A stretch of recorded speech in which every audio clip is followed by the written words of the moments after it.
But this is something that has become really important to me over time. Again, I have seen so many people say, oh, I differentiate. We did that last year. And I do learning contracts, so I differentiate. I'm kind of finished here. All of us who are in classrooms have 5 key classroom elements that are there every day.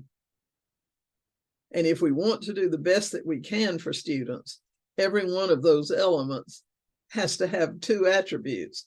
It has to be used to benefit students, and it has to be used to benefit a student in the way that that student can progress the best. So we have learning environments. We sometimes don't talk about those much in school, but they're hugely foundational. Kids learn best when they wake up every morning thinking, I'm good to go there today. That's a good place. They see me, they like me, they appreciate me. They don't expect me to change myself so I can be suitable for them.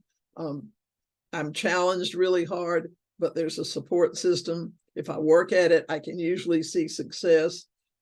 I feel like I'm a partner with my teacher who gets to know me better all the time. They're teaching us how to build partnerships with our peers so that we can work as a team of learners. If we're not attending to the learning environment, then the rest of these elements can't work. We need curriculum that has clear learning targets. And this is one of the hardest ones for us. Those targets need to be very clearly stated in terms of what knowledge matters most, what skills matter most, and we talk about that a lot. But what big ideas, what concepts, what principles matter? It's huge in kids developing meaningful knowledge and making connections. Curriculum needs to be planned for student engagement. If kids aren't being engaged, if they aren't feeling drawn to what they're doing, we've lost many of them before we start. And good curriculum focuses on understanding, and it's planned for teaching up, and we're going to look at that in just a second. Cinnamon talked about the importance of data in their work. And one key piece of data for teachers is, how do I know today who's moving along? How do I know where they're going in the right direction, ahead of us, behind us, which is not an issue in a competency-based class, but is in many of ours.